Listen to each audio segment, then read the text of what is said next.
It appears the temporarily embarrassed governor of Arizona, loser Kari Lake, will not be defending herself against a defamation lawsuit launched against her. Lake claimed that a Maricopa County official had illegally rigged the 2022 Arizona gubernatorial election against her in statements that she is now refusing to defend in court and will be seeking a default judgment against her. So now the Maricopa County recorder in question is Stephen Richer, who is a registered Republican. He had filed the defamation lawsuit back in June of 2023, claiming that Lake and her co-defendants spread, quote, egregious and harmful falsities to further their own agendas and line their own pockets at Richer's expense. So that's part of her, it was rigged against me. Everything is rigged against me. It's so unfair. The election, I actually won the election. I'm the real governor of Arizona. In fact, Lake had claimed that Richer had sabotaged vote tabulators in the election that she had lost, causing her to lose, and that he purposely printed the wrong image on the ballot. That image is just 1 inch smaller, and additionally claimed that 300,000 illegal ballots with zero chain of custody had marred the election.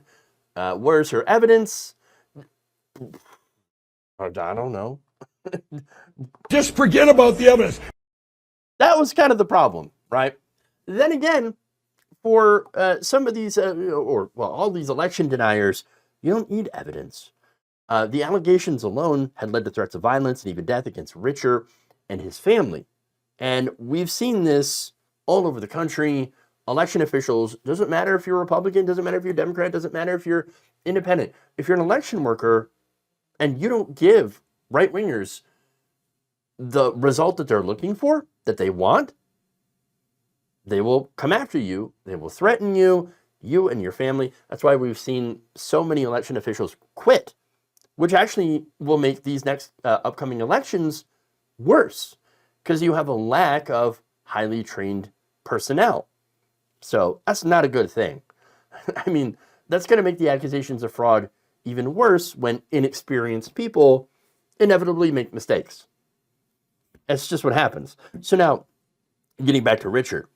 So he sued, and Lake attempted to have this thrown out, obviously. However, in early March, the Arizona Supreme Court allowed the case to move forward anyway towards discovery and trial. The high court rejection came months after a Maricopa County Superior Court judge ruled that Richer had made actionable defamation claims regarding provably false statements that a trial jury could determine to be either true or false. The trial judge ruled that Lake's words were no mere imaginative expression or rhetorical hyperbole, since ballot image size and the number of allegedly illegal ballots were matters that could be proven true or false. So you could come in and say, actually, no, this is provably false, the things that Kari Lake is saying, and we have the proof. If she continues to say these things that are provably false, then yes, that meets the high bar of defamation. And that's what happened. So now on Tuesday, Lake decided, and her attorneys are like, okay, we're going to go for a default judgment and an accelerated damages hearing to adjudicate those matters which occupy less than 5% of the amended complaint. So just rushing to get this done so that she will end up having to pay Stephen Richer in damages. And we'll see how much that is after that case is completed. So now, here's what's funny about this. Kari Lake, when she was sued, she's like, oh, good, bring it. Oh, welcome. I welcome the case. I welcome the case. Because you know what? In court, I'm going to be able to prove that the election was rigged against me. Well, you got your day in court. What happened? What happened? It turns out she didn't have the evidence. Now, of course, you ask her, and she's like, I didn't want to legitimize this lawsuit that you were looking forward to, that you were going to, in your words, use to prove that the election was rigged. But yeah, no, I don't want to legitimize it. Quote, by participating in this lawsuit, it would only serve to legitimize this perversion of our legal system and allow bad actors to interfere in our upcoming election, so I won't be taking part. She also called this a witch hunt, because of course she did. Now, her attorneys also made the claim that defaulting doesn't amount to any admission. Really? Bullshit. She literally just did, though, by getting a default judgment. Now, here's the argument they made. It is often said that defaulting admits the allegations in the operative complaint. This is a misnomer. Then they cited case law that says an entry of default serves as a judicial admission of all well-pleaded facts in the complaint. A party against whom default is entered, however, is not held to admit facts that are not well-pleaded or admit conclusions of law. That said, Chief Deputy Attorney General of Arizona Dan Barr disagreed with her legal team, saying, should someone explain to Kari Lake that by not answering Stephen Richer's complaint and having a default judgment entered against her, she has admitted to everything in the complaint as a matter of law. She has conferred 100% credibility to Richer's lawsuit. Furthermore, when the trial judge ruled against Lake by refusing to throw out the lawsuit, he wrote that Richer offers, quote, well-pled factual allegations to support his assertion that any statements regarding ballot manipulation are false and defamatory. Once again, Whoopsie. Look, Lake, at the end of the day, clearly made defamatory statements about an election official claiming that they were sabotaging an election that she had lost, blaming her loss on something that didn't happen. Now she's refusing to defend those statements in court and is trying to spin this as, I'm not legitimizing this. No, this is ridiculous.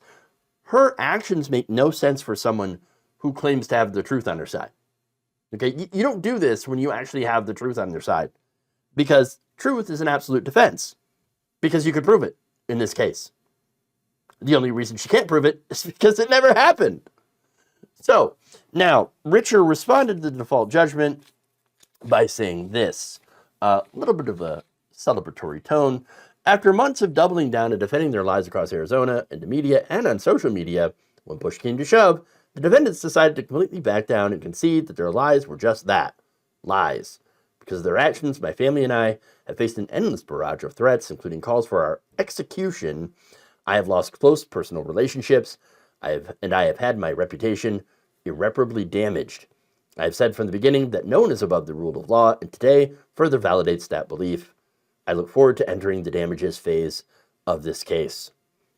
Now, one of the attorneys who represented Richer, Jared Davidson, added that Lake's surrender amounted to her effectively admitting that she spread lies about Richer and did so with actual malice.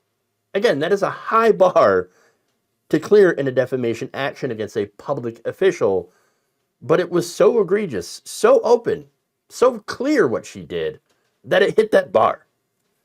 Lake's refusal to assert the truth of her statements as the defense in court spoke volumes, the lawyer said, and now all that's left is to find out how much Lake, her campaign, and the Lake fundraising organization must pay.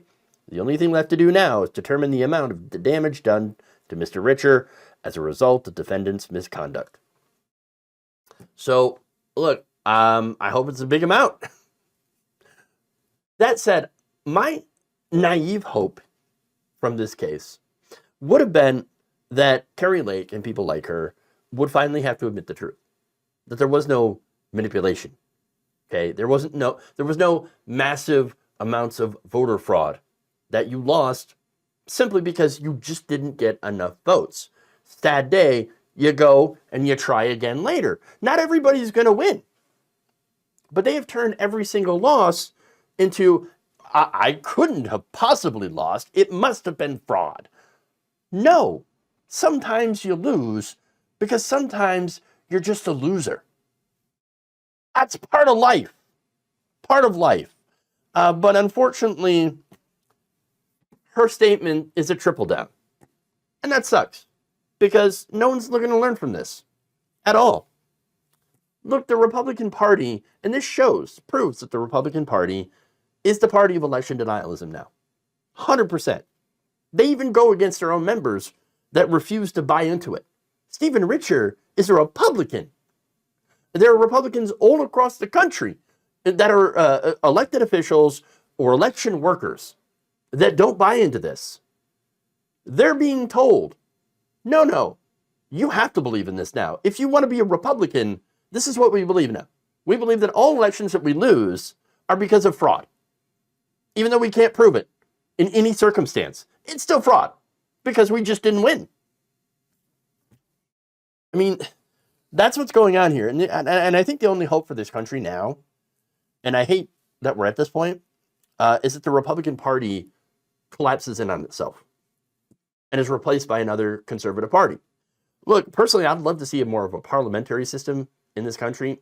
I doubt it's going to happen, but I would love to see more than just two viable parties.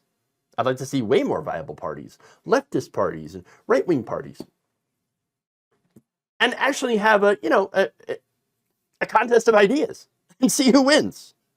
But I don't think that's going to happen, as I said. I'm very cynical about this. But what I see for the future of the Republican Party is them continuing to paint themselves into this corner of every election that we lose is rigged. They're not going to be able to get out of that. Okay. Now the only question for me now is, and this is a tough one, right?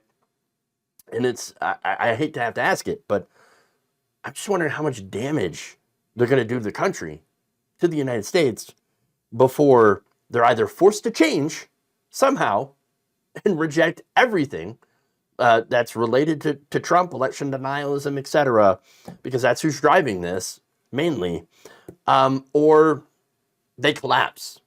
That's really the only two options right here.